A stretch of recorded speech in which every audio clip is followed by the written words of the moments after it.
Live from the Business RadioX studios in Atlanta, it's time for the Exit Exchange, brought to you by XPX Atlanta, dedicated to changing the trajectory of exit planning services in the Southeast. Now, here's your host. And hello again, everyone. Welcome to the Exit Exchange. I'm John Ray alongside David Shavzin and Bob Tanksley. Gentlemen, welcome back. Good morning, John. Good to have it. Thanks for having us. Yeah, absolutely. It's show number 2, so we have a trend officially, right? So, yeah, here we go. And folks, just a quick reminder that the Exit Exchange is brought to you by XPX Atlanta.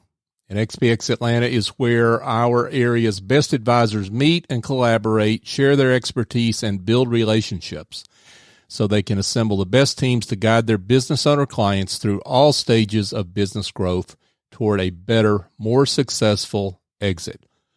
Learn more at xpxatlanta.org. We are delighted to welcome an old friend of XPX, actually. Tom Smith is with us, and Tom is does a lot of things, but one is he is a professor at Emory University in finance, and Tom also has his own consulting firm, TMS Consulting. Tom Smith, welcome. Hey, thank you, John. Appreciate it, and thanks to David and Bob for having me on. Yeah, great to have you. So give a little bit of overview of you and what you do, some of your areas of expertise, and maybe also what you do at TMS Consulting. Sure. Well, I've been at the Emory Business School at Goizueta. I'm a professor in practice of finance, and I'm an economist, so I have a PhD in economics. I teach in just about every program that the business school offers, from undergrads to grads, evening MBA, executive MBAs. I teach a core micro class, and I also teach some applied classes. Teach a class in sports finance and a class in film finance. Very, very important topic in Atlanta, actually, is film. And so I've been doing that for about 12 years. I'm originally from Chicago, born and raised, native Chicagoan. So, you guys were teasing me a little bit earlier about being a Cubs fan for life, but I can't help it, man. Gotta love the Cubbies. As a consultant, I work with firms trying to answer problems and answer questions about what they see are problems in delivering goods to particular markets. I do a lot of economic impact analysis, and I also do economic impact analysis for small cities, major metropolitan areas, some countries actually, when they roll out new policies, trying to identify how a bill is likely to impact the state or a county or a city or what have you. So I do a lot of work with states, counties, but also larger businesses that trying to identify, new policies and how they're likely to impact their markets. Wow, a lot there. But let's talk maybe about some big picture 2020 and 2021 issues, and then kind of winnow that down to how that affects our professional services members. Of course. Obviously, a lot of things going on with the pandemic. What are some of the big issues that you see for 2021? That we've got to confront? Well, I was just looking at the sort of the dates and actual calendar, and so I moved my kid out of his college dorm on March 15th of last year, right? And so just about 11 months ago, things were really getting bad in terms of the pandemic. We had, we were starting to do a shutdown. And that's also when the economy started to go sideways. When I say sideways, I mean, we saw huge drops, 20%, 25% drops in major stock indices, but then also huge spikes in unemployment. Those spikes of unemployment reached, in some some of the places that you've got your clients and you've got your listeners, maybe 11%, 12%, 15% in New Orleans. I mean, it got very, very bad very, very quickly. And then it was all about the recovery, clearly. And, we've gone from, something like 11 or 12% unemployment down to maybe 6.5%, 7% unemployment. And that unemployment level has continued to be a little bit sticky. So there's still about 700 to 800,000 people are filing new unemployment claims every single week. So there's a huge part of our population that isn't employed. And even though we are adding jobs, and we added some jobs, at the beginning of last fall, the number of jobs that we're adding now has been really anemic. Just, a couple, maybe 100,000 jobs, but maybe we added 25,000 jobs in December. Maybe we added something like that in January. So getting people back employed is very, very tough. And I think that that's going to be sort of the main issue that we're facing going forward, is getting people back into the workforce. Tom, quick question on that. Do you see jobs permanently going away in general and or in specific industries, either because of COVID and employers realizing they can work with fewer, or just categories going away, or people staying home? That's a very, very good observation, David. So I like to think about any kind of recession in context of other recessions, because I'd like to look at trends. I'd like to see what worked and what didn't work. So in 2008, we had a very, very bad economic recession, the Great Recession.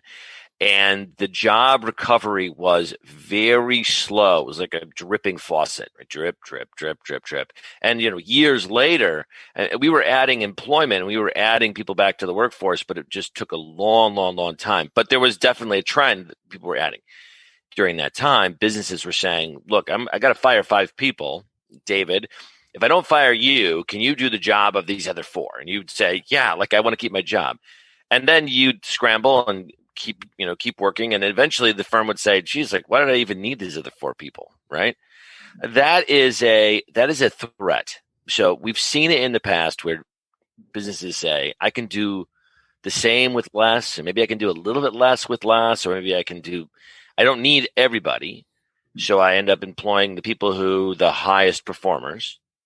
And I think businesses are going to be faced with that same kind of situation. So if they're scrambling around, they're figuring out how to make it work, and they're making it work with 5 employees instead of 8, or 8 employees instead of 20, then they're going to be very hard pressed to bring back another worker, especially if they continue to see, let's say, decreased in market activity. So if they're not seeing an increase in their demand for their product, they're not inclined to pull the trigger and bring somebody back into the fold that they've let go. And so that's a concern. Okay. As far as stimulus efforts that may come out of Washington, D.C., stimulus 2.0, 3.0, anything successive beyond what we've seen so far, are you seeing talk about targeted measures directed at small business that might be beneficial to them starting in 2021? Yeah, well, the small business efforts, they were mixed in with actually bigger business efforts as well. All the PPP loans, right? And so I'm sure that a lot of people who are engaged in this show had applied for the first round of grants, received grants. Now they're going through their repayment, or they got to submit something to say whether they're going to have their grant, those funds are going to be forgiven. And then there's a second round. And so my wife's small business is going through the second round right now, trying to get funding.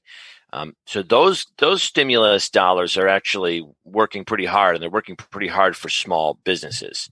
The kind of big stimulus that they're working out of Washington, they're talking about putting, $1,200, $22,000 into the hands of individuals, right, through families, through direct payments. That's aimed at trying to increase demand for goods and services. And from a small business owner, you don't really care if you're getting it from, let's say, both sides. You're saying like, okay, so I'm going to get some grants to allow me to keep working, and people are going to get some money, and they're going to want my services. That's great. Like you're fine having both of those dollars come at you. In terms of targets, it's not clear if the stimulus is going to say, okay, so let's give additional money for, let's say, restaurants or bars, or let's give additional money for whatever they are, service organizations. It's not clear that the stimulus is going to include anything like that. But as long as you're getting PPP money and you can actually get into the queue, you have a good financial institution that you're working with, then that doesn't need to be super targeted. It just needs to be available. Got it. Moving a little bit closer to home, Tom, Atlanta and or Georgia, what kind of specific issues do you see here? In our economy, the industries that are most prevalent here. So what I'm seeing is there's really an impact that has different effects on different types of industries. I mean, thinking like big parts of Atlanta. Remember, we're home to Home Depot and we're home to Delta, right? This pandemic has not been kind to airlines and the airline industry at large. And so I am sure that there are lots of flight attendants, lots of baggage handlers, lots of other logistics personnel, even pilots who have been furloughed or have had their work decreased in some way, shape, or form, right? And at the same time, they've got Home Depot, which is going gangbusters. Like everybody's saying, if I got to stay home, I might as well, fix that leaky window over there, and let's do maybe some paint, and let's redo the bathroom. I have 2 or 3 friends who are like, yeah, now's the time we decided to redo the bathroom. We're here all the time, so we got to make this thing work for us. Now you're talking about 2 different industries, and one of them's being hurt and one of them is being helped by the pandemic, and they're both in Atlanta. That's Atlanta for you, right? I mean, it's a very, very diverse population of businesses, and the business community is very heterogeneous. Yeah, lots of differences. I think that by and large, Atlanta has fared fairly well, at least relative to the 2008 recession, where we took it on the chin. But I would say small businesses, probably the number one thing that is impacting small businesses is cash flow. Cash flow, cash flow, cash flow. Cash flow is king for a small business, and it's hitting everybody. So your demand for your product has been decreasing. Your consumers, right? Your customers are slow paying. If they slow pay, then you end up slow paying your vendor. Well, a vendor is another small business down the street, sometimes literally. And so you're saying, okay, the only reason I'm delaying on you, Bob, is because, Joe hasn't paid me. And I call Joe and I say, Joe, and they're like, Tom, the only reason that I'm paying you slow is because Sam hasn't paid me yet. Well, I mean, what that does is it destroys your ability to plan, your ability to move forward. So really what I'm seeing is just super slow pay when it comes to paying vendors, paying forward. It disrupts business plans so much. And it's very, very difficult to fix that because it becomes systemic. You're doing it so somebody else does it, and they're doing it because somebody else is doing it. Very, very hard problem to get around. Yeah. You mentioned, Tom, the difference between the Home Depot and the Delta, of course. So Home Depot, people are staying home. We've got one client. The best year ever was 2020, 100% e-commerce. So what are the other pandemic-proof businesses that you're seeing out there that have been or are evolving? Actually, anybody you mentioned, everybody who's offering e-services, I think that if you are able to keep people afloat, calm them down, get them moving forward, your business has probably been fairly successful. I don't see a sort of a common thread other than people who are either very prepared or were very able to stop business as usual and start a different way of doing business without any kind of hiccup at all. Mm-hmm. Every other business, I've had some kind of disruption. But just because there's a disruption doesn't mean that you can't be successful during that disruption if people turn to you instead of something else. So, I've been talking about the recovery here as being a K-shaped recovery. People often talk about U's or V's. And the K, you notice, like one part of it is going back up and one part of it is going back down. And so because of the nature of this disruption, some businesses have been able to fare it fairly well. And they say, yeah, I mean, I saw a really low, last April and May, sales were down. But then since then, it's been pretty much like the previous year. So it's almost impossible to say, colors A, B, or red, blue, and yellow, all those companies have been hurt, and, orange, purple, and pink, all those companies have been helped. I don't think it's as simple as that. And you notice how complex this recovery is. I think businesses are equally as complex when it comes to how they've been impacted by the recession. And I'm sorry, there's no silver bullet that I can point to, but it's not as simple. This economic recession is not like other economic recessions because it's not about, let's say, fundamental business practices. It's about people being scared, about not being able to do business as usual, going out. And so as a result of that, the recovery is not as simple as just saying, okay, you got to wipe all the assets of crap off of your balance sheet and get your balance sheet to look better. That's the 2008 recession. This is not that. Yeah. Well, we're pretty disappointed. We expected the silver bullet. Yeah. My crystal ball is a little foggy this morning. So, well, actually, to your point, what we've been saying, what I've been saying for a while is, if you had a fundamentally good business, if you were running your business well, sort of all the fundamentals that we know, you had a much higher chance of surviving, regardless of the industry that you're in. Some were just, if you're a restaurant, there were just real issues there. But cash flow plus a well-run business, I think, are going to help that. The other thing we saw, I don't know if you've got data on, but with business transactions.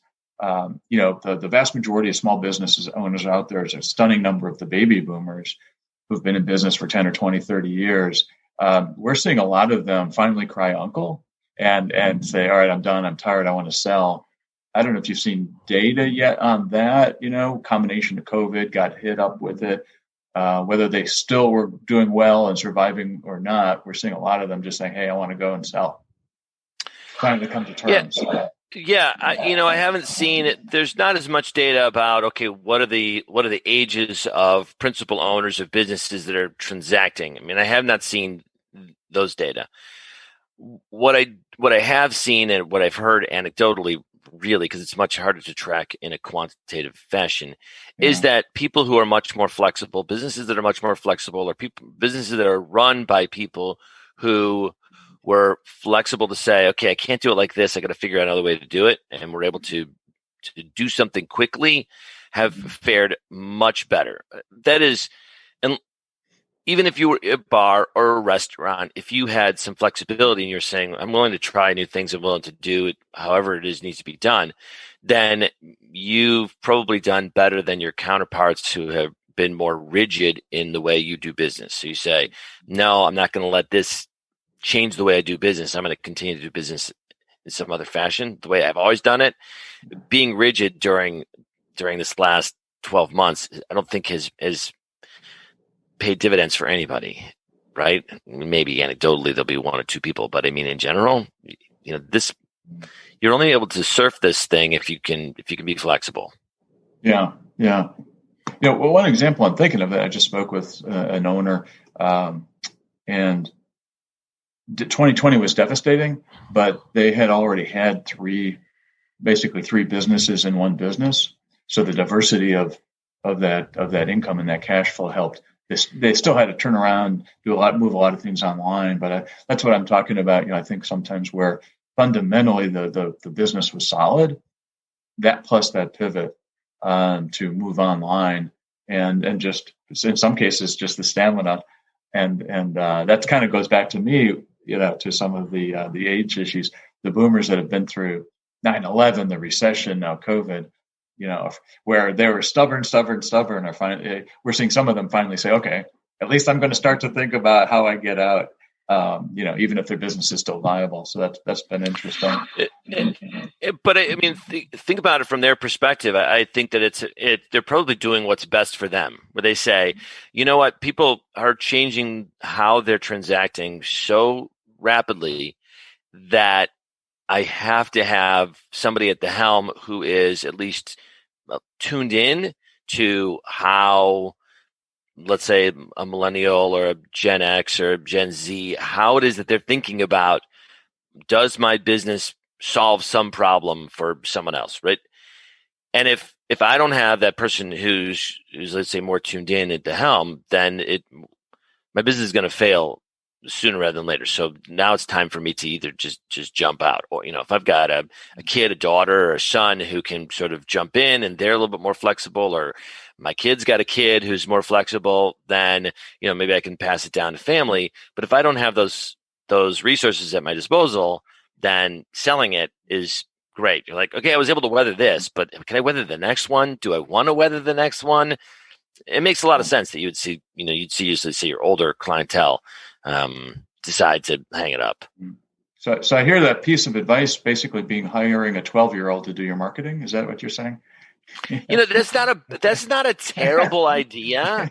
I mean, it's like, on the face, it's a terrible idea, but what's not a terrible idea is making sure that what you're delivering works for the group you're delivering. So, John mentioned I'm a professor at Emory, right? And, I want to make sure that I'm doing my craft well. What I do is, I have a bunch of TAs, and I ask my TAs constantly, how I put my canvas together. Does it make sense to you? How I'm delivering my lectures. Is this what you would like? Would you like something different? Right? Okay, the examples I'm using, do these resonate with you? Or would you like to see a different example? And if my students say, well, Smith, if you did this way, actually, I think people would like it better. Well, I mean, they're the audience, right? They're not exactly my customers. I like to think of my students as inventory, right? They're the product that I'm developing. But in some respects, people say, yeah, the students are customers at a university, and I'm okay with that in some ways. So, if my students tell me that they want these classes delivered in a certain way, or they want a certain kind of content or content delivered in a certain way, then it would be unwise for me to not take their advice and figure out how to shape it to their demand. And I think that that's the way that businesses have to start thinking about the service they're delivering. And that is, what do my customers really want? And being in touch with my customers. And so if it takes, let's say, grabbing one of your customers and saying, what if I made you, I want to make you a product champion, right? I want to make you're the customer I want. So you tell me, let me turn you into a consultant for a day, right? Here's $1,000. Like, you tell me if I'm doing this thing right. And you say, like, what do your customers know about your business? Well, they know that they're buying the product that you're offering, and they probably know other people who would buy the product that you're offering if you could, let's say, fine tune your offerings to make better sense for them. So, asking a 12-year-old exactly, but I mean, asking somebody who's tuned in, right? I don't mind asking my 13-year-old, what's the best car to use in Mario Kart for a particular thing, because she's got better information about that. So yeah, and if you want to play Mario Kart, ask the 13-year-old. Absolutely. I'm sorry, Tom. What's Mario Kart? All right, you just don't have you don't have a Nintendo Switch, David. I can tell. So exactly. No. My kids are too old. As young as they are, they're too old for all of that. But that to me moves us right to what we ought to be doing all the time anyway, right? Sort of, marketing. You always want to know what your audience wants. So in our case, as XPX Atlanta, our audience are our members and those about to be members. The professional advisors are across that whole spectrum. And yeah, I mean, I guess what you're saying is they need to be also figuring out in the changing world who their customers and clients are and how to engage with them the right way, as well as their clients, right? So there's there's the direct in those professional practices. They do have to shift, I think, over time. And then through them to their clients, so those small businesses. Any last thoughts on advice to these lower middle market companies moving forward? We've talked about cash flow. We've talked about sort of marketing and understanding the customer. With the economy, what else over the next year, couple of years coming out of COVID? Well, I think that for small companies, if they have employees, I think the really key aspect is to understand what's the best way to get the most productivity out of your employees. And if you're an advisor and you're thinking, okay, I want to help companies do better, think about their core operations and how the organization works with its factors of production, its employees, right? It's making sure that your employees can actually do their job is critical. And sometimes that means offering flexibility. Sometimes that means offering additional resources to them. And so, I'm sure that your members, your XPX members include a large number of people who are trying to advise other companies about how to do better business, right? Yeah. If they take a stance and say, let's start looking at your operations, your internal operations, right? COVID be damned. And really, damn that virus, yeah? But really, getting to the root of how you go about doing business, I think, will uncover whether or not there are inefficiencies inside of that organization. And I got to believe that members of your group, people who are advising other companies, would be well served to start thinking about, how do I look into an organization and evaluate whether they are running efficiently? That's going to be the key to being successful going forward. They need to be able to squeeze the most productivity out of their workers. They need to be able to get every inch of their market that they can grab. You're like, your market is Atlanta. Why are you only getting customers from the southeast part? Like, why aren't you looking downtown, or why aren't you looking to the northeast, right? If your market is, based on a cohort of people, right? 18 to 29-year-olds. Are you actually covering 18 to 29-year-olds? Are you getting your 29-year-olds? Are you getting your 18-year-olds? Asking those kind of questions is what's going to help solve problems. Businesses need to be flexible, and they need to know how they're using their resources. From a person perspective, right, I have completely changed the way that I did business, right? And also from my teaching, I'm teaching primarily, 98%, I'm teaching from computer online. I do go to a classroom now since the beginning of this semester, but I don't have many students who are there yet. Being flexible has allowed me to continue to be successful. So my classes are still filling up. I think my students are still learning. The other parts of my business, right? There's a huge person-to-person human element that goes into every business. And so still being a person and still being human, even though you're doing it virtually, is super huge. So if you don't have the emotional intelligence to be able to, handle yourself online, like you're not being successful during this time. So I don't know. I know those pieces of advice I know were a little bit scattered, but I think one of the main points I wanted to make was that you have to have people who are able to ask questions and look inside of the business operations, how they're actually doing business. No. That's a great answer, Tom. That fits in with one of my big picture ideas is sophisticated buyers of smaller businesses really want to have as many of the problems solved before they become the new owners as possible. So your advice is spot on. Yeah, and actually, I think that's a really good point. People they want to make sure that the engine works, right? And even if the engine doesn't work great, they would like to know why. So if you're buying a car and you say, "What's wrong with this car?" and you go like, "I don't know, it works great," and you're like, "You know what? I had a problem like getting it into third gear." And they're like, "I don't know, I never had a problem." Well, that person's going to walk away from that car sale. But if you say, "This car's got great bones, the transmission's a little scary," it'll get you from point A to point B. But just remember, like that third gear is a tough one. Okay, well, I mean, those are the same problem, right? Third gear, but knowing that that's a problem is different than sort of like leaning over it and saying, no, we have no problem there.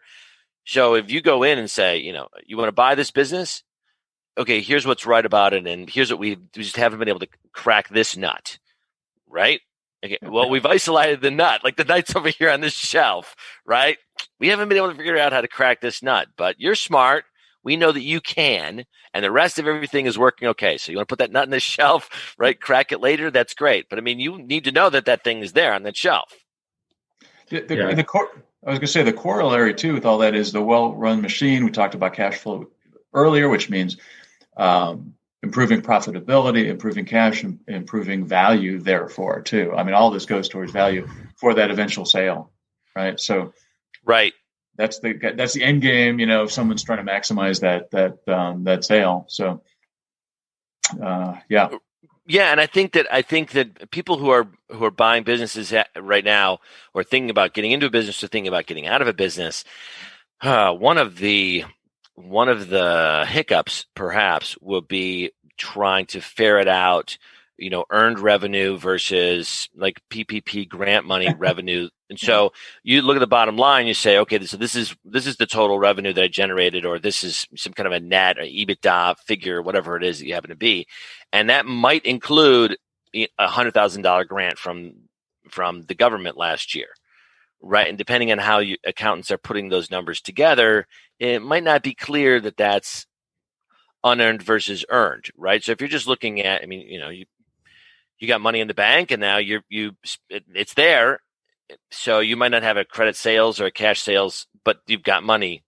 So if you're just looking at it, some kind of a net income figure, you wouldn't be able to know that this person didn't make the sales and they actually got, $100,000 or $2 million grant from the government.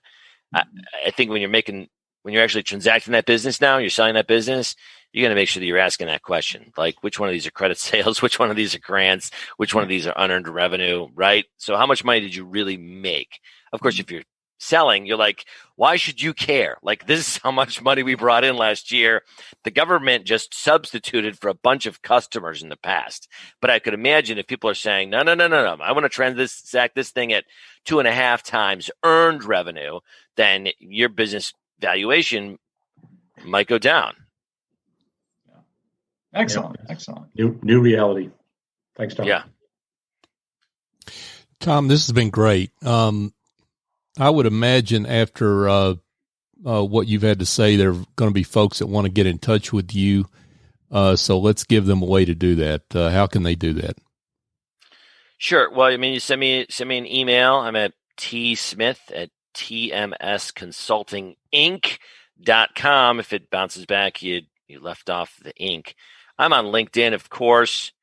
If you just Google me, Tom Smith, Emory, you'll find plenty of ways to get in touch with me. You can send me an email at my Emory address, tom.smith@emory.edu, or just, send me a text or a phone call. My phone number is 630-661-9731, and shoot me a text. The truth is that, most of the customers that I work with reach out to me directly because, they hear me on a show like this, or they read about me in a newspaper, or heard me on some other radio show, or what have you, or they run across me through an Emory connection or what have you. So, I don't have a big flashy website. It's just, it's me and, a couple of analysts and, some researchers, and, we just roll up our sleeves and get down to business. So, just find me on LinkedIn. I'm Thomas Moore Smith on LinkedIn. You can find me there. I'm on Twitter, Thomas Moore Smith on Twitter. Right. So, and tsmith@tmsconsultinginc.com. And you'll even take an old-fashioned phone call. That's pretty good. Why not? Right. It's, so here's got so many people in my Rolodex, and, they'll just shoot me a text to say, Tom, you have a minute to talk? Tom, can I just call you? And, just give me a call. I'm happy to talk with you. I mean, the truth is that a lot of times problems can be worked out just by thinking about what is at the core of the issue. And, I'm happy to have phone calls with people and engage with them that way. I mean, it's communication is good. We like communication. Sounds great. Tom Smith with Emory University and his own consulting firm, TMS Consulting. Tom, thanks again for being with us. Thanks, Ray, and thanks, Bob and David. I appreciate you guys sitting in. Thanks so much. You bet. Thanks, Tom. Yeah. Thanks, John. Yeah, absolutely. And folks, just a reminder that this show is underwritten and brought to you by XPX Atlanta, fundamentally changing the trajectory of exit planning services in the Southeast. David, Bob, another great show. Hey, thanks for your time, John. Yeah, absolutely. And folks, we look forward to doing this again next month, so please join us here on the Exit Exchange.